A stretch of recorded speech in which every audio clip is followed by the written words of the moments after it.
নমস্কার, কেমন আছেন সবাই? সঙ্গীতার গল্পকথা নতুন আরও একটি ভিডিওতে সবাইকে স্বাগত। আশা করছি যে যেখান থেকে আমার ভিডিওটা দেখছেন সবাই খুব ভালো আছেন, আমরাও খুব ভালো আছি। আজ হচ্ছে সোমবার, তো অনেক দিন পর সেই টানা নিরামিষ পুরো চলছে। পুরো শ্রাবণ মাসের সোমবার ছিল, তারপরে তো পুরো বৃহস্পতিবার থেকে গোলুবাবুর জন্য পুরো নিরামিষ চলছে। তো আজকে মা মা মানে আশা থেকেই পুরো নিরামিষটা বেশি খাওয়া হচ্ছে। আর এবারে তো মা মাছ টাছও কিছু আনেনি, ঠাকুরের বাজার এনেছে বলে। তো কদিন ধরেই বাজার যাবে, মানে আজকে সকাল থেকেই পুরো একদম কাল থেকে রাত থেকেই বলে রেখেছে আজকে সকালে উঠেই আগে বাজার যাবে। তো এখন যাবো সেই দূরের বাজারটায়, সেই রেলগেটের কাছে যে বাজারটা ওইখানেই। তো চলুন এখন যাই। আর আজকে আমাদের মানে বাজার হলেও আজকে আমাদের নিমন্ত্রণও আছে দুপুরে, কিন্তু রান্নাবান্না করে হবে না। তবু মা বলে চল আজ বাজারটা করে রাখি, ফাঁকা আছি যখন। তো এখানেই যাচ্ছি, চলুন এখান থেকেই আপনাদেরকে সাথে নিয়ে আজকে ভিডিওটা শুরু করছি। আর দেখা হচ্ছে এবার মাছ বাজারে গিয়ে। চলুন।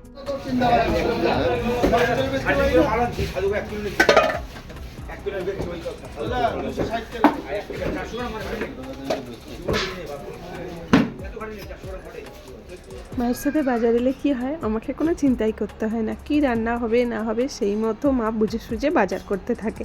আমি পুরো নিশ্চিন্তে থাকি, শুধু মানে পথ দেখিয়ে আমি আনি। তো মা থাকার এই একটা সুবিধা, মানে আমাকে এইসব কোনো দায়িত্বই নিতে হয় না। এই যে মা এখন সবজিপাতি কিনছে, কী কী সবজির সঙ্গে কী কী লাগবে তা মাই জানে।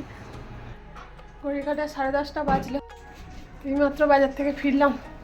এত বেলা হয়ে যায়, তো এই বাজারটা এত বেলা, এই সকালবেলা মানে অনেকটাই দূর যেতে হয়। তো এতটা মানে 10টা 10:30 তো বাজে এই বাজারে গেলে। আর এসে তারপরে কেটে কুটে রান্না করতে করতে অনেকটাই সময় চলে যায়। তবু যাই হোক, এখন মা আছে বলে অনেকটাই সুবিধা। আর আজকে তো আমাদের বললামই দুপুরবেলা রান্নাও নেই, আজকে রান্নার ছুটি আছে, কারণ এক বান্ধবীর বাড়িতে নিমন্ত্রণ আছে। আমাদের সবাই নিমন্ত্রণ, ওখানেই যাবো খেতে। তো এতদিন নিরামিষ খাওয়ার পর বান্ধবীর বাড়ির নিমন্ত্রণ, আজকে আমিষ খেয়ে মানে উপোস ভাঙবো আর কি। তো চলুন এবার ঘরের কাজকর্ম লাগি, অনেকগুলোই কাজকর্ম আছে, বাজার টাজারগুলো সমস্ত কিছু ডালা হবে। তো এখন স্নান করে আগে পুজোটা কমপ্লিট করে নেবো। তো চলে এসেছি ঠাকুর ঘরে। আর মা তো ওইদিকে মাছ টাছ ধোয়া বাচ্চা, আমাকে কিছুই করতে হবে না, মাই করছে সব। এই দেখুন গোলুবাবু, আগে কালকেও দেখিয়েছি আপনাদেরকে, তো আজকে গোলুবাবুর সব গিফটগুলো দেখাবো। তো এই যে গোলুবাবু এইটাও পেয়েছে আর এইটাও পেয়েছে, দুই গোলুবাবু। তো এই যে এই হারটা পেয়েছে, বার্থডে বলে কথা, আমাদের বার্থডে বয় কত কিছু গিফট পেয়েছে। এই থালা দুটো পেয়েছে, আর জামাও পেয়েছে, অনেক জামা পেয়েছে।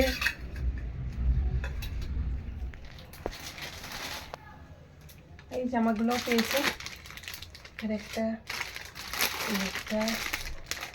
এই যে তুমি জামাগুলো পেয়েছো, বুঝেছো?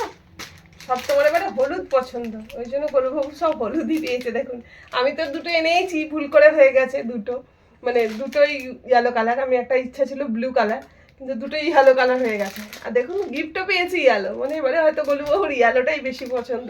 আর একটা ব্লু পেয়েছে। এই হচ্ছে গোলুবাবুর গিফট।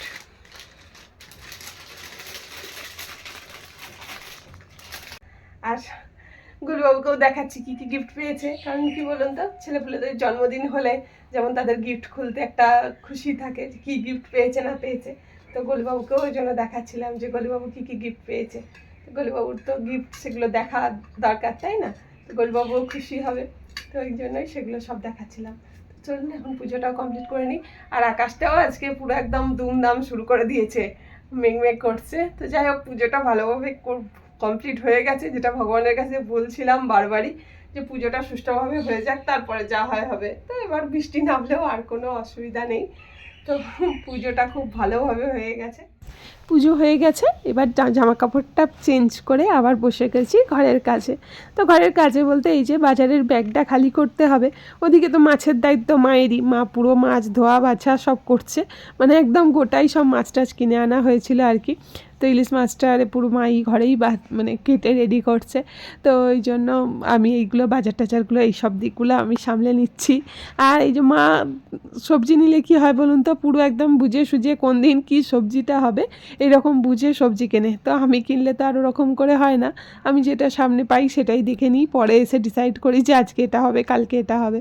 তো তখন আবার দেখি যে হয়তো এই সবজিটা এর সঙ্গে দিলে হবে, তো এই সবজিটা নেই, তো এইটাই একটা অসুবিধা হয়ে যায়। কিন্তু মা এই যে বুঝে সুঝে একদম সবজিগুলো নেয় না, এতে অনেক সুবিধা হয়, সবজি নষ্টও হয় মানে অনেক কম, এতে প্রতিদিনেরটা প্রতিদিন হয়ে যায়, বুঝে সুঝে করলে এই একটা সুবিধা।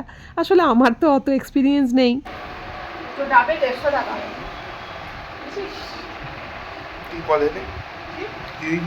ওই তো বলছে তোমাদের ঘরে কত ডাব আছে। ছেলেটার জন্য দুটো ডাব নিলাম আজকে, ছেলেটারও শরীরটা ঠিক নেই, আসলে কত দিন টানা এরকম মানে নিরামিষ উপোস চলছে এইসব, মানে নিরামিষ তো হলে কি বলুন তো, এই লুচি পরোটা এইসবের ওপরেই বেশি নির্ভরশীল না, ওই জন্য এইসব দিয়েই হয়তো শরীরটাও ঠিক নেই। আজকে ওই জন্য স্কুলেও যায়নি, স্কুলটাও অফ করেছে। তো এদিকে বাজার টাজারগুলো সব গুছিয়ে দিলাম, আর এদিকে এবার মাছের ঝুলি নিয়ে বসে পড়েছি।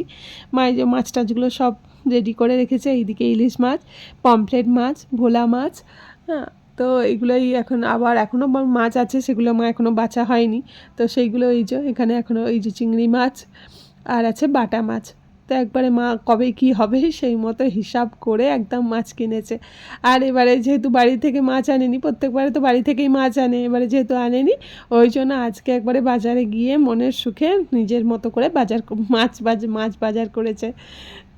আসলে কি বলুন তো, মানে এক টুকরো মাছ হলেই মায়ের হয়ে যায়, কিন্তু মাছ থাকতে হবে, মাছ না হলে মায়ের ঠিক চলে না, মাছটা মায়ের মাস্ট দরকার, কিন্তু খাবে কিন্তু 1 পিস, তার বেশি না। আস্তে করে কর। আর কাউকে ডাকবো? ডিআইজিকে ডাকতে হবে।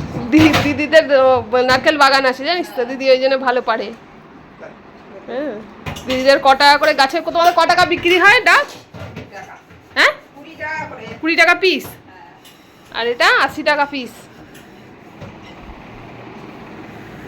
পারবি না, দাঁড়া। জল নেই বলে 80 টাকা করে খাও, 80 টাকা করে খাও, কি হলো? তো এখন চলে এসেছি এই বান্ধবীর বাড়িতে নিমন্ত্রণ খেতে, বলছিলাম না আপনাদেরকে আজকে আমাদের নিমন্ত্রণ আছে। তো এই যে বান্ধবী একদম পুরো থালা ভর্তি করে সমস্ত কিছু রেডি করেছে, বলেইছিলাম ওকে সিম্পল রান্না করবি, কিন্তু কে কার কথা শোনে, দেখুন পুরো একদম থালা সাজিয়ে দিয়েছে। আসলে এতদিন পুরো টানা পুজোর সমস্ত কাজকর্ম চলছিল, আর পুজোর পরেও পুরো মানে সব ধুয়ে গুছিয়ে সব তুলে রাখার একটা থাকে, তো ওই কারণের জন্য বলেছিল আজকে আমাদের বাড়িতেই খাওয়া দাওয়া করবে। তো ওই জন্য ওর বাড়িতেই নিমন্ত্রণ, তোমরা তোমাদের বাড়ির কাজ ছাড়াও রান্নাবান্না করতে হবে না, আজকে আমাদের এখানেই খাওয়া দাওয়া করবে। আর এই এত দিন টানা সেই নিরামিষ খাওয়ার পর ওর বাড়িতেই আজকে পুরো মানে নিয়মটা ভঙ্গ হচ্ছে আর কি, মানে আঁশ ভাত খাওয়া হচ্ছে। তো লাঞ্চের মেনুতে আছে কলমি শাক ভাজা, মোচার তরকারি চিংড়ি মাছ দিয়ে, ঢ্যাঁড়স পোস্ত আর পমফ্রেট মাছের ঝাল, ওদিকে মাটন। তো এই হচ্ছে মেনু। তো পুরো একদম থালা ভর্তি করে সাজিয়ে দিয়েছে। কে কেমন খাচ্ছিস? স্কুল গেলি না তো খাবি বলে? হ্যাঁ হ্যাঁ, ভালো খাচ্ছিস? মুখ তুলে খা না, মুখ তুলে খাওয়া যাবে না, শাক পাবি না নাকি? বান্ধবীর বাড়ি থেকে খেয়ে দিয়ে একটু আগে ফিরলাম, তো আবার রেডি হয়ে নিয়েছি, যাবো একটু মেলায়। অনেক দিন ধরেই এখানে মেলা হচ্ছে, তো যাওয়ার আর সুযোগ হচ্ছিল না, তো শ্রাবণী মেলা, তো শ্রাবণ মাসের তো শেষই হয়ে গেল, তো এখনো পর্যন্ত মেলাটা আছে, তো ওই জন্য ভাবছি একবার যাই দেখি, যদি মেলা থাকে, জানি না এখনো পর্যন্ত হচ্ছে নাকি, তুমি বলি একবার চলো ঘুরে টুরে আসি। তো ওই জন্য এখন রেডি হয়ে নিয়েছি, সবাই মিলে যাবো এখন একটু মেলায়। চলুন মেলায় গিয়ে আবার দেখা হচ্ছে আপনাদের সাথে। তো এই যে প্রত্যেক বছরই শ্রাবণী মেলায় আসি, কিন্তু এবারে নানান কারণে এত ব্যস্ত, আর আকাশের অবস্থাও খুবই খারাপ ছিল, সেই কারণে আর আসা হয়ে ওঠেনি। তো এখন ওই যে বান্ধবীও এসেছে, ও হচ্ছে টিকিট কাটলো, পার হেড হচ্ছে 10 টাকা করে এখানে টিকিট। তো এখানে যে কোনো মেলাতেই যাই না কেন, এখানে একটাই রুলস, মানে টিকিট কেটে তারপর মেলার মধ্যে ঢুকতে হয়। তো এই যে মেলার মধ্যে প্রবেশ করেছি, আর এসে ভালোই করেছি জানেন, আর এসে জানলাম আজকেই হচ্ছে মেলাটা শেষ। তো খুব ভালোই হয়েছে, যাই হোক। তো এখানে এখন আমাদের কেনাকাটা চলছে। কেনাকাটা বলতে মানে একটু ওই দুই মায়ের জন্য কিছু কেনা বাকি আছে, কারণ ছেলের রাখি পরিয়েছিল, তো রাখির কিছু গিফট দেওয়া হয়নি। তো এই কারণের জন্য ভাবছি এখান থেকেই কিছু একটু কিনে নেব, দুই মায়ের জন্য রাখির গিফট হয়ে যাবে। তো আমাদের মেলা মোটামুটি ঘোরা কমপ্লিট। আর বললামই কালকে মেলা শেষ বলে না, আজকে সেরকম মেলায় খুব একটা ভিড়ও নেই, আর জিনিসপত্রও সব প্রায় উঠেই গেছে।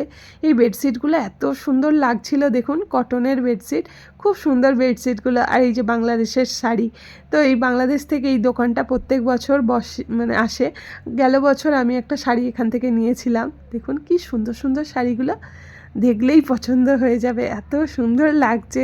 এটা সাদাটা কি ভালো লাগছে না? আমার তো খুব পছন্দ হয়েছিল। মেলায় এসেছি, কিছু খাবো না তা তো হয় না। তো এই যে এখন চলে এসেছি মোমো সেন্টারে। তো ছেলেগুলো বিশেষ করে যে আছে কিছু তো খাবেই, তো ওই জন্য এখন এখানে মোমো খাওয়া হবে। তো চলুন আজকের মতো এখানেই বিদায় নিচ্ছি। সবাই ভালো থাকবেন, সুস্থ থাকবেন, দেখা হবে একটা নতুন ভিডিও নিয়ে। আর আমার ভিডিওর কোনো অংশ যদি ভালো লেগে থাকে তাহলে ভিডিওটি ছেড়ে যাওয়ার আগে অবশ্যই একটা লাইক কমেন্ট করতে ভুলবেন না।